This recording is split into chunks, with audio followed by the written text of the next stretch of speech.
wabarakatuh. Kami dari kelompok 1 akan menjelaskan jurnal dengan judul Pemenuhan Hak Politik Penyandang Disabilitas dalam Penyelenggaraan Pemilu. Sebelum kami jelaskan, kami akan memperkenalkan diri. Nama saya Muhammad Asif Saifullah. Dan saya Irma Dusari. Dan saya Retno Ainuntia.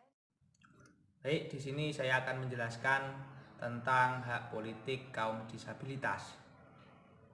Penyandang disabilitas sangat perlu terlibat dalam proses demokrasi, karena tanpa adanya keterlibatan dari kaum disabilitas, maka arti demokrasi tersebut akan hilang. Keterlibatan penyandang disabilitas tanpa adanya diskriminasi menjamin berjalannya pemilu yang demokratis. Oleh sebab itu, partisipasi penyandang disabilitas pada dasarnya atau pada asalnya memiliki peran yang sama dalam proses pemilu, seperti halnya orang-orang normal biasa. Hak asasi manusia menjamin kesamaan antar warga negara tanpa adanya diskriminasi. Sejak lahirnya Negara Kesatuan Republik Indonesia pada tahun 1945, bangsa ini telah menjunjung tinggi hak asasi manusia, di mana tidak ada perbedaan antar sesama warga negara. Sikap tersebut sudah tercantum dalam Undang-Undang Dasar 45 dan Pancasila. Perlindungan dan pengakuan hak-hak warga negara yang terdapat dalam Undang-Undang HAM meliputi 1. Hak untuk hidup. Yang kedua, hak untuk berkeluarga dan melanjutkan keturunan. Yang ketiga, hak mengembangkan diri. Yang keempat, hak memperoleh keadilan. Kemudian hak kebebasan pribadi. Dan kemudian hak atas rasa aman, hak kesejahteraan, dan hak ikut serta dalam pemerintahan.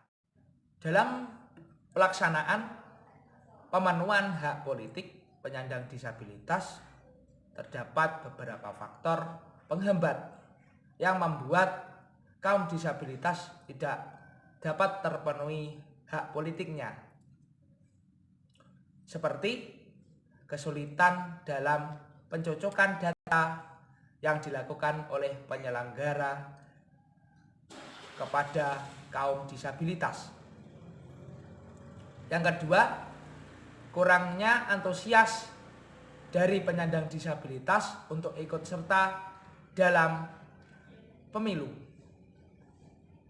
Kemudian yang selanjutnya, kurangnya pemahaman dari petugas penyelenggara pemilu, baik dari petugas sendiri maupun dari penyandang disabilitas tersebut.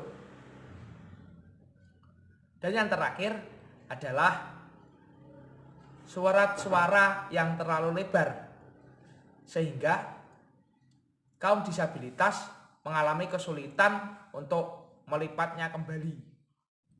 Di sini saya akan menjelaskan mengenai landasan hukum hak politik bagi penyandang disabilitas. Setiap warga negara memiliki hak untuk dipilih dan memilih, dan juga memiliki kebebasan dalam berpartisipasi pada dunia politik. Semua memiliki hak yang sama tanpa terkecuali.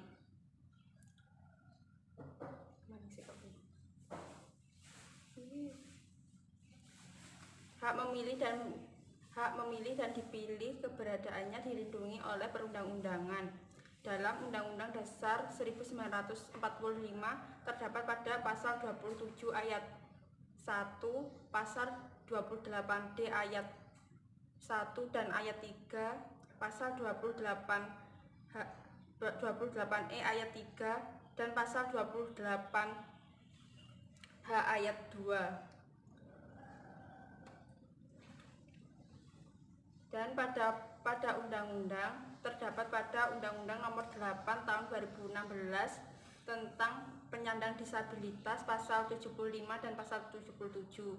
Lalu pada Undang-Undang Nomor 7 Tahun 2016 pasal 5. Selanjutnya, saya akan menjelaskan terkait upaya pemenuhan hak politik bagi penyandang disabilitas. Yang pertama adalah pemerintah dan pemerintah daerah wajib melakukan perencanaan, penyelenggaraan, serta evaluasi terkait pelaksanaan, pelindungan, serta pemenuhan hak bagi penyandang disabilitas. Kemudian, supaya bisa efektif dalam melaksanakan hal itu, maka wajib memasukkan ke dalam rencana induk. Nah, pada Undang-Undang Nomor 8 Tahun 2016 dijelaskan beberapa upaya pemenuhan hak politik bagi penyandang disabilitas. Yang pertama adalah pada tahapan persiapan. Pada tahapan persiapan dilakukan penentuan badan penyelenggara, sosialisasi, terus mengadakan pendidikan politik, serta pengelolaan data terkait penyandang disabilitas. Kemudian, tahapan yang kedua adalah tahapan penyelenggaraan pemilu. Pada tahapan penyelenggaraan pemilu itu diadakan identifikasi terkait data penyandang disabilitas sehingga nantinya bisa melahirkan TPS yang ramah bagi penyandang disabilitas. Kemudian yang ketiga adalah tahapan pemungutan suara. Tahapan pemungutan suara adalah merupakan pelaksanaan dari sosialisasi yang telah dilaksanakan sebelumnya. Kemudian kenapa sih kok penting pemenuhan hak politik bagi penyandang disabilitas? Yang pertama adalah tujuannya untuk melindungi penyandang disabilitas dari tindakan diskriminatif. Kemudian yang kedua, untuk mewujudkan kehidupan penyandang disabilitas